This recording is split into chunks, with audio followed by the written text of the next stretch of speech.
Hello students. आज हम करेंगे क्लास 9 का चैप्टर नंबर 5 सेल का topic endoplasmic reticulum, Golgi apparatus and lysosomes के बारे में, जो हमारे एनसीईआरटी पेज नंबर 63 और 64 को कवर करेगा। हमने इससे पहले वाली वीडियो में न्यूक्लियस की बात की थी, जो हमारा एक सेल का एक ऑर्गेनील है, एक कंपोनेंट है। अब हम इसके next components, different cell organelles जैसे कि endoplasmic reticulum, Golgi, lysosomes, mitochondria, vacuoles, इनकी बात करने वाले हैं। इस वीडियो में हम इन तीन ऑर्गेनील्स को कवर करने वाले हैं, ईआर, गोल्गी एंड लाइसोसोम, और ये आपस में कनेक्टेड है। इन तीन ऑर्गेनील्स को हम एक साथ क्यों पढ़ते हैं? क्योंकि they are actually connected with each other. तो ये एक दूसरे के साथ कैसे कनेक्टेड है, ऐसे कौन से फंक्शंस हैं इनके जो ये एक दूसरे के साथ लिंक्ड अप है, और हम इनको we use the term endomembrane system. हम इसके लिए ना इन ऑर्गेनील्स के लिए टर्म यूज करते हैं एंडोमेम्ब्रेन सिस्टम। जैसे हमारी बॉडी में एक सिस्टम होता है, जैसे डाइजेस्टिव सिस्टम, रेस्पिरेटरी सिस्टम, जिसमें डिफरेंट ऑर्गन्स मिलके काम करती हैं। हमारा mouth, oesophagus, stomach, small intestine, large intestine, ये सारे आपस में जब मिल जाते हैं तो वो मिल के इनके फंक्शंस एक दूसरे के साथ लिंक्ड होते हैं, और ये सब एक साथ डाइजेशन में हेल्प करते हैं।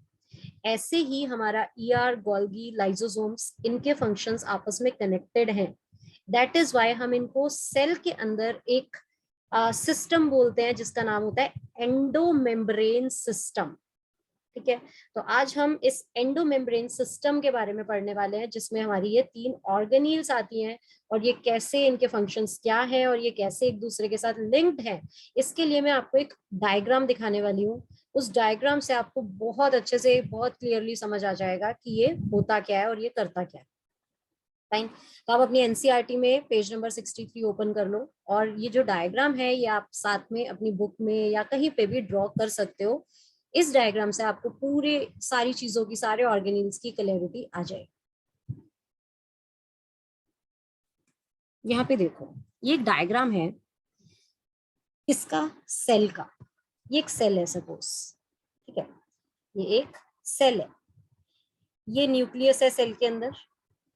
ठीक है, न्यूक्लियस में हमने लास्ट वीडियो में पढ़ा था कि एक थ्रेड लाइक कंपोनेंट होता है, जिसे हम क्रोमेटिन बोलते हैं, जो डीएनए और प्रोटीन का बना होता है। ठीक है, ये जो ट्यूब्स आपको दिख रही है ना, दीज ट्यूब्स जो हमारी न्यूक्लियस के साथ ही अटैच्ड है, ये है एंडोप्लाज्मिक रेटिक्यूलम। ये एक और ऑर्गेनील है हमारे सेल के अंदर, जिसका नाम है एंडोप्लाज्मिक रेटिक्यूलम। फाइन। ये जो ट्यूब्स आपको यहाँ पे दिख रही हैं, इन्हें हम बोलते हैं Golgi apparatus. This is GA, Golgi apparatus. Fine. अब हम इनके फंक्शन समझते हैं। अब हम देखते हैं कि ये सब आपस में कैसे जुड़े हुए हैं। देखो, एंडोप्लाज्मिक रेटिक्यूलम ना दो टाइप का होता है। एक होता है रफ एंडोप्लाज्मिक रेटिक्यूलम, ये जो मैंने बनाया ना, ये है रफ एंडोप्लाज्मिक रेटिक्यूलम।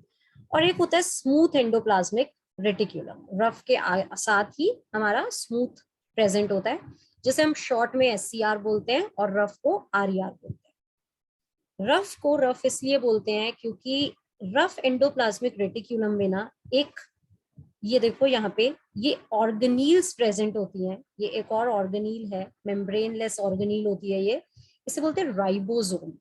मैंने यहाँ पे लेबल नहीं किया है, बट आप कर सकते हो। इसको बोलते हैं राइबोसोम्स। ठीक है, अभी बुक में दिखाऊंगी राइबोसोम्स। क्योंकि इस एंडोप्लाज्मिक रेटिक्यूलम पे राइबोसोम्स प्रेजेंट है, तो माइक्रोस्कोप के अंदर ना इसकी मेम्ब्रेन हमें प्लेन नहीं दिखती, हमें उबड़ खाबड़ सी दिखती है। दैट इज वाई हम इसको बोलते हैं रफ एंडोप्लाज्मिक रेटिक्यूलम, क्योंकि इसकी सरफेस हमें रफ दिखाई देती है माइक्रोस्कोप में। और अगर हम SCR की बात करें, स्मूथ एंडोप्लाज्मिक रेटिक्यूलम, तो उसके पास राइबोसोम्स नहीं होते, दे लैक राइबोसोम्स। उसकी सरफेस स्मूथ दिखती है बिल्कुल। दैट इज वाई हम उसे बोलते हैं स्मूथ एंडोप्लाज्मिक रेटिक्यूलम। फाइन। होता क्या है, हमारा जो डीएनए है, मैंने आपको बताया था ना कि हम इसको ब्रेन ऑफ द सेल बोलते हैं।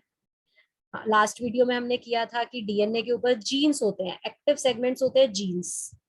वो जो जीन्स होते हैं ना, वो एक कंपोनेंट बनाते हैं जिसका नाम होता है RNA। ये डीएनए है ना, डीएनए से ही RNA बनता है।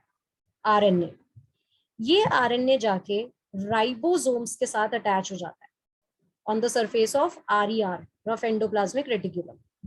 ठीक है, इस राइबोसोम की हेल्प से प्रोटीन सिंथेसिस होती है, प्रोटीन बनता है।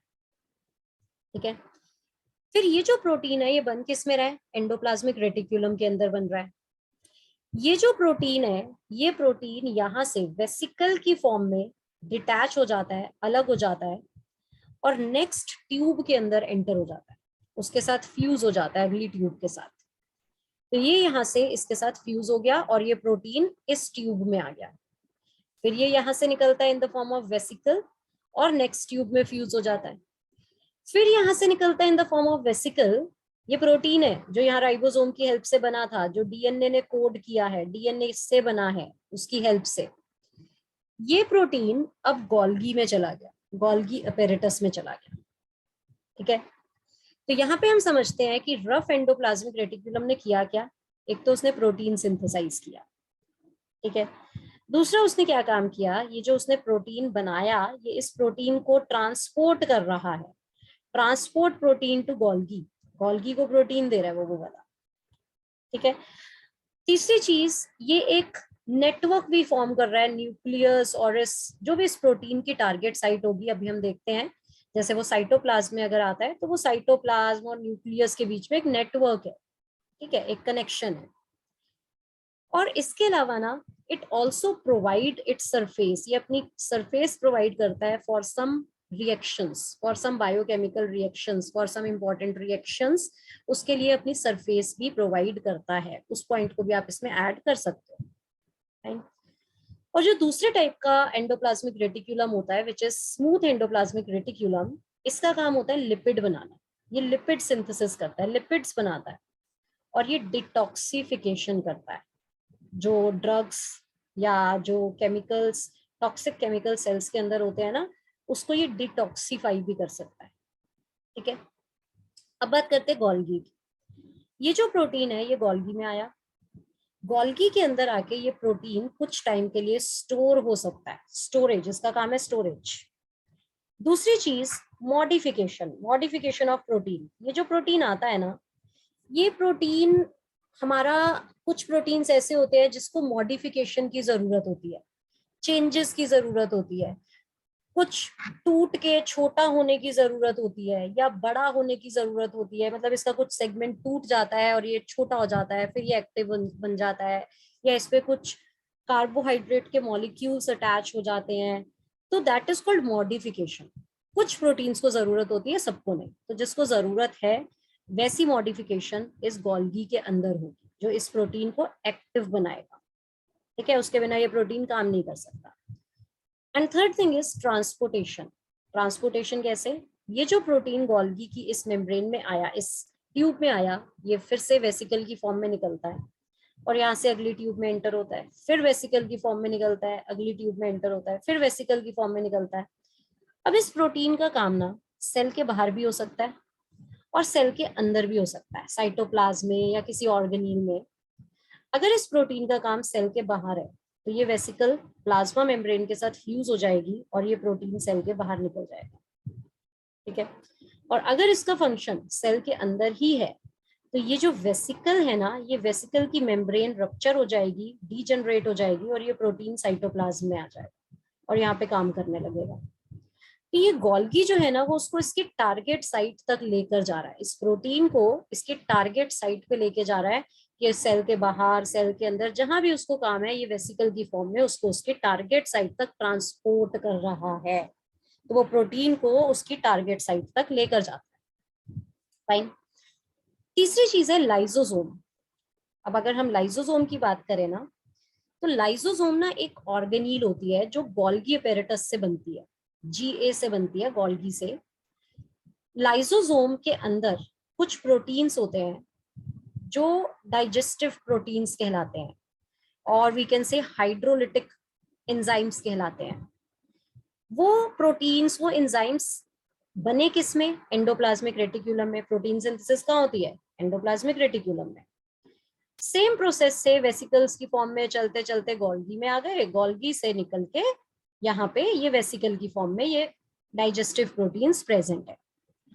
अगर ये डाइजेस्टिव प्रोटीन हमारे सेल के अंदर आ गए ना, अगर ये वेसिकल हट गई और ये सेल के साइटोप्लाज्म में आ गए या सेल के बाहर चले गए, तो ये एंजाइम्स, ये प्रोटीन्स ना हर चीज को तोड़ देंगे, सेल्स को, इसको जो भी ऑर्गेनिक मैटर मिलता है ना, कोई भी प्रोटीन, कार्बोहाइड्रेट, फैट, कुछ भी मिलता है, ये सब कुछ तोड़ देता है। तो बेटर है कि ये बाहर ना निकले, इसलिए ये एक इस वेसिकल की फॉर्म में ही सेल के अंदर प्रेजेंट होते हैं, और इसको हम बोल देते हैं लाइसोसोम। फाइन। अब ये क्या करते हैं, इसका काम होता है अगर कोई ऑर्गेनील खराब हो गई है सेल की, तो वो लाइसोसोम के अंदर चली जाती है, वो उसको तोड़ के खत्म कर देते हैं। कोई टॉक्सिक केमिकल है सेल में, वो लाइसोसोम में चला जाता है, ये उसको तोड़ के खत्म कर देते हैं। Worn out sales, even lysosome को अभी आप पढ़ोगे सुसाइडल बैग ऑफ सेल बोलते हैं, लाइसोसोम को हम कहते हैं सुसाइडल बैग ऑफ सेल। क्यों? क्योंकि ये सेल को, वॉर्न आउट सेल्स जो खराब हो गए हैं ना सेल्स, ये उनको तोड़ देता है। क्या करता है बेसिकली, इसकी जो मेम्ब्रेन होती है ना, वो ऐसे ही डिजेनरेट हो जाती है, खत्म हो जाती है। ये सारे डाइजेस्टिव एंजाइम साइटोप्लाज्म में आ जाते हैं, और ये पूरे के पूरे सेल को तोड़ देते हैं, हर एक ऑर्गेनील को, हर एक चीज को ये तोड़ देते हैं, रप्चर कर देते हैं, पूरा सेल खत्म कर देते हैं। That is why lysosome is called suicidal bag of the cell. पर वो ऐसा तभी होता है जब सेल खराब हो चुका है, वो काम का नहीं रहा, तो ये तोड़ते हैं, या वो वायरस इन्फेक्टेड है या कुछ भी ऐसी प्रॉब्लम है, तो ये ऐसा करता है। तो इसलिए हम लाइसोसोम को बोलते हैं suicidal bag of the cell, क्योंकि वो सेल को ही मार सकता है। तो अगर आपको ये डायग्राम समझ आ गया, अब आपको कोई प्रॉब्लम नहीं आएगी कि एंडोप्लाज्मिक रेटिकुलम और जी गोल्गी एपेरेटस, इसमें ये सब चीजें क्या है। देखो, न्यूक्लियस के पास ये है आरईआर, इस पे ये पिंक पिंक कलर के जो हैं ये राइबोसोम्स हैं, and this is smooth endoplasmic reticulum, इसमें राइबोसोम्स नहीं होते। ठीक है, तो इसमें ये मेम्ब्रेन बाउंड ट्यूब्स होती हैं या शीट होती है। एंडोप्लाज्मिक रेटिकुलम दो टाइप का है, आरईआर और एससीआर। आरईआर रफ लगता है बिकॉज ऑफ राइबोसोम्स, और जो एससीआर है उसमें राइबोसोम्स नहीं होते, और राइबोसोम्स का काम है प्रोटीन को मैन्युफैक्चर करना, प्रोटीन को बनाना। ठीक है, जो एससीआर होता है ना, उसके अंदर लिपिड्स बनते हैं। यहाँ पे देखो, मैंने आपको बताया था उसमें लिपिड सिंथेसिस होती है, इसमें लिपिड्स बनते हैं। ठीक है, और अब हमें पता चला है कि रफ प्रोटीन बना रहा है, एससीआर लिपिड बना रहा है, ये प्रोटीन ये लिपिड, तो दोनों मिलके प्लाज्मा मेम्ब्रेन बना सकते हैं। हमने पढ़ा था plasma membrane is made up of lipids and proteins. तो ये दोनों मिलके बायोजेनेसिस करते हैं, इसको अंडरलाइन कर लो, वेरी वेरी इंपॉर्टेंट, ये एग्जाम में आता है। बायोजेनेसिस, बायोजेनेसिस का मतलब होता है प्लाज्मा मेम्ब्रेन, सेल मेम्ब्रेन का बनना, और वो कौन कर सकता है, वो आरईआर और एससीआर मिलके करते हैं, जिसे हम बोलते हैं बायोजेनेसिस। और वो जो प्रोटीन इसमें बन रहे हैं, वो सिर्फ वही प्रोटीन नहीं बन रहे जो प्लाज्मा मेम्ब्रेन बनने के लिए चाहिए। जितने भी प्रोटीन्स हैं, हजारों लाखों प्रोटीन है सेल के अंदर, वो सारे प्रोटीन्स ही इसमें बनते हैं। पर हाँ, मेम्ब्रेन बनाने वाले प्रोटीन्स भी इसी में बनते हैं। ठीक है, so next thing is, endoplasmic reticulum जो है वो एक ट्रांसपोर्ट करता है, वो एक चैनल की तरह काम कर रहा है between the nucleus and the cytoplasm of the cell. ठीक है, एक नेटवर्क है। मैंने आपको बताया था कि जो एंडोप्लाज्मिक रेटिकुलम है वो अपनी सरफेस भी प्रोवाइड करता है for some biochemical reactions, for biochemical activities, और जो एससीआर है वो डिटॉक्सिफिकेशन में भी हेल्प करता है, detoxifying many poisons and drugs. Fine. Next is Golgi apparatus. इसमें आपको ये पता होना चाहिए कि इसको डिस्कवर किया था कैमिलो गोल्गी ने। इसको सबसे पहले देखा था कैमिलो गोल्गी ने कि ऐसी भी कोई ऑर्गेनील है जो सेल में प्रेजेंट है, इसलिए इसका नाम गोल्गी एपेरेटस रख दिया गया। ठीक है, इसके अंदर अगर हम इसको देखें तो इसके अंदर ऐसी ट्यूब्स होती हैं गोल्गी में, तो इन ट्यूब्स को हम बोलते हैं cisterns. These tubes are called, these stacks are called cisterns. ठीक है, अब इसके अंदर होता क्या है, मैंने आपको यहाँ पे समझाया था, storage, modification, transportation.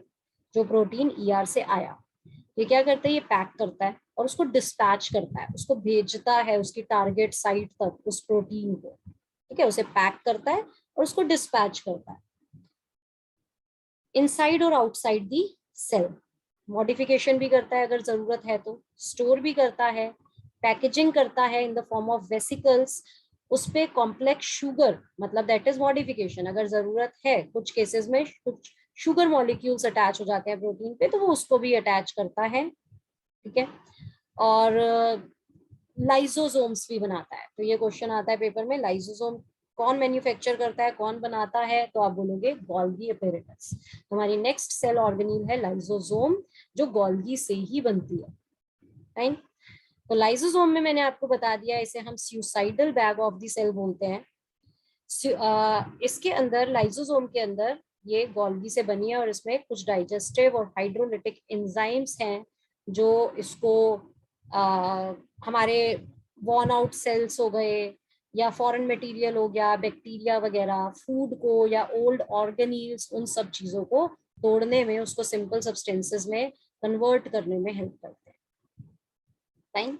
So this is all about the topic ER, Golgi and lysosome. Next video में हम बात करेंगे हमारी नेक्स्ट ऑर्गेनील्स, माइटोकॉन्ड्रिया, प्लास्टिड्स और वैक्यूल्स की। वो हमारा इस चैप्टर की लास्ट वीडियो होगी।